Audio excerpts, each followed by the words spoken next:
आप सभी को मॉडर्न हिस्ट्री में हम लोग गांधीयन एरा पढ़ रहे हैं और इसमें जो आज का वीडियो है वो है स्वराज पार्टी। जैसा कि हम लोग पिछले वीडियो तक पढ़ चुके हैं कि कैसे खिलाफत मूवमेंट आया, असहयोग आंदोलन आया और गांधी जी ने किन बेस पर जो है असहयोग आंदोलन को ख़त्म कर दिया। उसके बाद की कहानी आज हम लोग पढ़ेंगे। असहयोग आंदोलन ख़त्म होने के बाद जो है भारत के कांग्रेस के कुछ लीडर ने स्वराज पार्टी का गठन किया। आइए उसके बारे में हम लोग पढ़ते हैं। उम्मीद है आप लोग को यह वीडियो अच्छा लगेगा। इसका नोट बना करके रखिएगा, आगे काम आएगा। चलिए स्टार्ट करते हैं स्वराज पार्टी को।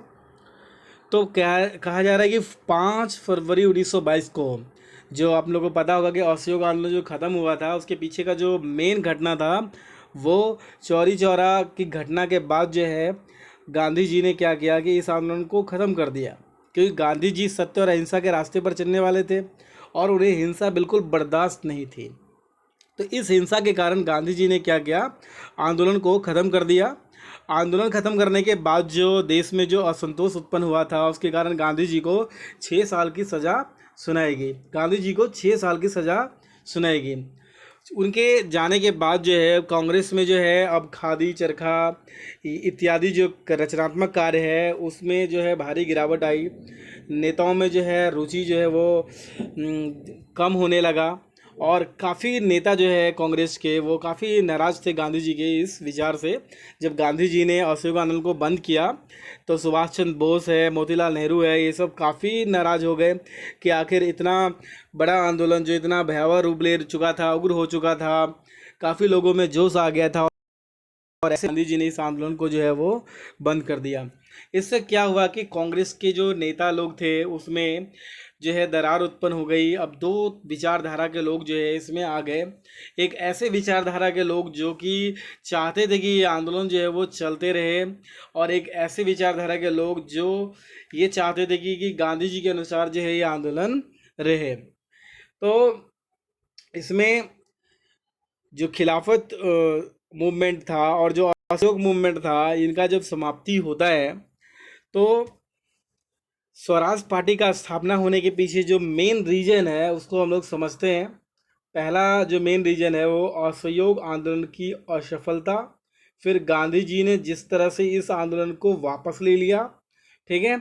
उसके बाद आपको पता ही है कि पार्टी में जो है दो प्रकार के विचारक उत्पन्न हो गए, ठीक है। एक ऐसे विचारक जो अब ये चाहते थे कि हम इस आंदोलन को जो है दूसरे तरीके से लड़ना चाहते हैं। उनका विचार था कुछ नेताओं का, कुछ कांग्रेस के क्रांतिकारी नेताओं का, कि हम एक पार्टी बनाएंगे और उस पार्टी के द्वारा ब्रिटिश गवर्नमेंट में लेजिस्लेटिव असेंबली में एंटर करेंगे और फिर वहाँ जा कर के हम विरोध करेंगे। उनका ये भी मानना था कि हम असहयोग आंदोलन को ख़त्म नहीं कर रहे हैं बल्कि हम उसको दूसरे ढंग से आगे ले जाना चाहते हैं और इस तरह से दो विचारधारा उत्पन्न हो गई।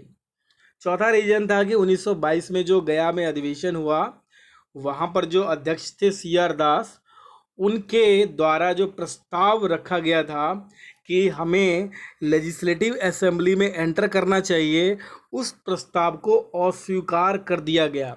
इससे CR दास जी नाराज हो गए, इन्होंने अपने पद से इस्तीफा दे दिया, ठीक है। तो देखिए स्वराज पार्टी की स्थापना होने वाली है। स्वराज पार्टी की स्थापना कौन करने वाले हैं? CR दास। CR दास इस पार्टी की स्थापना करने वाले हैं। बट क्यों स्थापना करने वाले हैं, क्या रीजन था? तो इसके पीछे 4 बड़े रीजन थे जो मैंने आपको यहाँ पर बताया, ठीक है। पहला, असहयोग आंदोलन जो है असफल हो गया, इससे कई सारे कांग्रेस के नेता नाराज हो गए। गांधी जी ने जिस तरह से इस आंदोलन को वापस लिया उससे भी नाराज हो गए कि गांधी जी ने आखिर इतने अच्छे व्यापक आंदोलन को क्यों वापस ले लिया। उनका ये मानना था इन लोगों का कि भाई चलो ठीक है, एक जगह चौरी चौरा हत्याकांड हो गया तो इसके वजह से सारे लोगों को क्यों सहना पड़े, मतलब आंदोलन चलना चाहिए था। इस प्रकार पार्टी में दो तरह के विचारक उत्पन्न हो गए और जब 22 में गया में अधिवेशन हुआ तो वहाँ पर जो है इनका प्लान था कि लेजिस्लेटिव असेंबली में एंटर करके फिर हम बहिष्कार करें, परंतु इनके प्रस्ताव को जो है वो पारित नहीं किया गया, स्वीकार नहीं किया गया। तो CR दास ने जो है यहाँ से क्या किया, इस्तीफा दे दिया। आगे देखिए, जैसा कि हमने बताया कि आपको इसमें कांग्रेस के विचारधाराओं में दो प्रकार के विचार उत्पन्न हो गए। एक जो है जो नए विचार वाले थे उसे परिवर्तन समर्थक माना गया, और जो पुराने विचार पे ही चाहते थे उसे परिवर्तन विरोधी माना गया। तो जो नए विचार मोतीलाल नेहरू और आजम खान, इनका ऐसा नहीं मिलेगी अंग्रेज हमें कभी आज़ाद नहीं करेगा, तो हम चुनाव के द्वारा क्यों ना विधान परिषद में एंटर करें और फिर वहां जा कर के हम अंग्रेजों का विरोध करें। और एक परिवर्तन विरोधी थे जो पुराने ही रूल पर चलना चाहते थे, जो गांधी जी का रूल था उसी विचारधारा पर वो लोग चलना चाहते थे, किसी प्रकार का परिवर्तन नहीं चाहते थे। उनमें थे राजेंद्र प्रसाद, सी राजगोपालाचारी और विट्ठल भाई पटेल। देखिए, इन लोगों ने जो है चुनाव लड़ने का विरोध किया और बाद में यही चुनाव में भाग भी लेते हैं। ये इंटरेस्टिंग पॉइंट है। चलिए आगे बढ़ते हैं हम लोग। स्वराज पार्टी की स्थापना। तो स्वराज पार्टी की जो स्थापना है वो 1923 में हुआ था। इसके अध्यक्ष चित्तरंजन दास थे और सचिव मोतीलाल नेहरू थे, जिसे महामंत्री का पोस्ट भी था कहा गया था। इसका जो स्थापना है वो इलाहाबाद में हुआ था, जो कि स्वराज पार्टी का पहला सम्मेलन था। बाद में स्थापना के बाद में अबुल कलाम ने दिल्ली में एक विशेष अधिवेशन बुलाया और वहाँ पर जो है स्वराज पार्टी को चुनाव की मान्यता दे दी। अब ये कांग्रेस वालों ने मान्यता इसलिए दिया क्योंकि 1907 में जब कांग्रेस का विभाजन हुआ था तो जिससे अंग्रेजों को काफ़ी फ़ायदा मिल गया था। इसलिए जो दो विचारक हैं वर्तमान के, जो दो विचार था कि अगर हम सात की तरह हो गए तो फिर अंग्रेजों को ज़्यादा फायदा मिल जाएगा। इसीलिए जो परिवर्तन को समर्थन नहीं दे रहे थे उन्होंने भी अपने दिल्ली के अधिवेशन में इस पार्टी को मान्यता दे दी, चुनाव लड़ने का परमिशन दे दिया। ठीक है। इन के बाद जो है चित्तरंजन दास ने है इस पार्टी का स्थापना किया। ठीक है, बाद में इनको कांग्रेस का भी सपोर्ट मिल ही गया। ठीक है, तो इस प्रकार से जो है स्वराज पार्टी का स्थापना हुआ।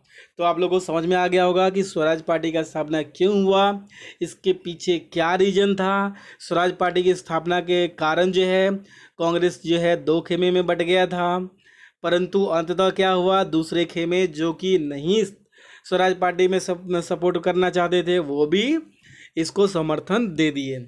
चलिए आगे बढ़ते हैं। स्वराज पार्टी का क्या उद्देश्य था, क्यों ये पार्टी बनाया गया, इसको समझते हैं। तो देखिए, मैंने आपको पहले ही बता दिया, स्वराज पार्टी का मेन उद्देश्य था कि ये लेजिस्लेटिव काउंसिल में चुनाव के द्वारा शामिल होना चाहते थे और फिर सरकार के अंदर रह करके फिर अंग्रेजों का बहिष्कार करना इनका मेन मोटिव था। स्वराज दल का जो मेन उद्देश्य था वो था औपनिवेशिक स्वराज दिलाना, मतलब अपना स्वराज दिलाना, देश को आज़ादी दिलाना, ये इनका मेन टारगेट था। सरकार की नीतियों का विरोध करना, और देखो बाहर रहते हुए तो विरोध कर नहीं सकते हैं, इसके लिए असेंबली में जाना पड़ेगा और उसके लिए चुनाव लड़ना पड़ेगा। यही इनका मेन मोटिव था कि जितने भी सरकार की नीतियां हैं जो देश के विरोधी है उसमें अड़ंगा डालना इनका मेन टारगेट था। काउंसिल में प्रवेश करना, लेजिस्लेटिव असेंबली में प्रवेश करना, ये इनके मेन मोटिव थे। तो उम्मीद है आप लोगों को समझ में आ गया होगा कि स्वराज पार्टी का आखिर गठन क्यों किया गया। चलिए अब देखते हैं स्वराज पार्टी का मेन काम क्या था। तो स्वराज पार्टी का मेन काम था जो बजट पास होगा उसको रद्द करना, जितने भी दमनकारी कानून पास होंगे उसका विरोध करना, जो भी कांग्रेस का रचनात्मक कार्य होगा उसको सपोर्ट करना। ठीक है, और जो काउंसिल के पद है, जो लेजिस्लेटिव असेंबली के पद है उस पर कब्जा करना, नौकरशाही जो है उसकी शक्तियों को कम करना, और जनता में जो है वो राजनीतिक चेतना को बढ़ाना ताकि लोग हो। ये स्वराज पार्टी, आइए देखते हैं स्वराज पार्टी है अपने उद्देश्य के प्रति कितने सफल हुए, उन्होंने उनका जो उद्देश्य था उसमें वो कितना सफल हो पाए। तो 1923 में चुनाव हुआ और उस चुनाव में जो है 145 में से 45 सीट मिली। ठीक है, बंगाल एवं मध्य प्रांत में इन्हें पूर्ण बहुमत मिला, हालांकि मद्रास पंजाब में जातिगत के कारण ये नहीं जीत पाए। उसके बाद जो है इन्होंने जो मुख्य काम किया, बंगाल में जब इनको पूर्ण बहुमत मिल गया था तो इन्होंने वहाँ के 2 मंत्रियों के वेतन के प्रस्ताव को अस्वीकार कर दिया। ठीक है, उन्हें त्यागपत्र देने के लिए मजबूर तक कर दिया। उसके बाद जो है वो गवर्नर को द्वैध शासन के असफल घोषित करने के लिए बाध्य किया। ठीक है ना, और बाद में जो है द्वैध शासन को असफल भी किया। सेंट्रल असेंबली में जब इन्हें 145 में से 45 सीट मिल गया था तो वहाँ जो है स्वराज दल के जो नेता थे मोतीलाल नेहरू, उन्हें स्वतंत्रता राष्ट्रवादी समस्याओं से गठबंधन को जो है बहुमत दिलाया, और सरकार के जितने भी कार्य जो देशद्रोही होता था, मतलब भारतीयों के विरोधी होता था, उन पर जो है उन्होंने अंकुश लगाया और अंगा डाला। तो ये सब काम करने में जो है कुछ हद तक जो है स्वराज पार्टी सफल रहा। उनका जो मेन टारगेट था उसमें वो कुछ हद तक जो है वो सफल होते हुए नजर आए। ठीक है, आगे देखिए कुछ हद तक ही वो सफल हो पाए, पूरी तरह से सफल नहीं हो पाए, क्योंकि इतने बड़े देश में स्वराज पार्टी के सभी सपोर्ट नहीं कर रहे थे। जितने भी मेंबर गए उन्होंने जो है बहुत प्रयास किया, परंतु जो है पूरी सफलता उन्हें नहीं मिली।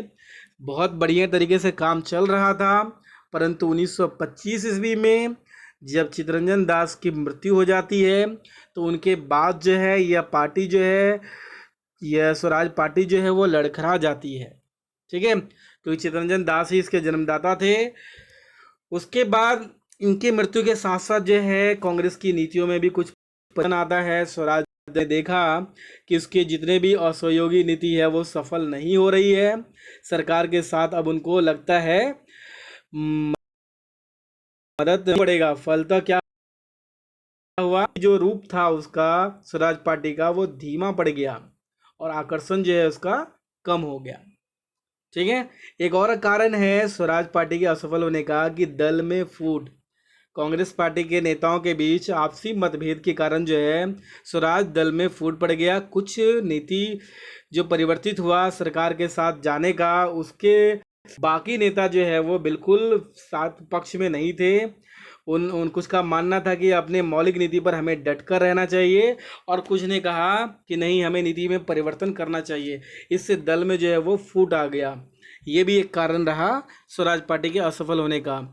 चौथा रीजन ये था कि कांग्रेस में जो है एक नए दल उभर रहा था, नए पार्टी नया संगठन बन रहा था, जो कि स्वतंत्र दिलाने की कोशिश में पंडित मदन मालवीय, लाला लाजपत राय, इन्होंने जो है हिंदुत्व का नारा लगाया और जो है उत्तर भारत के हिंदू संगठित को जो है एक किया।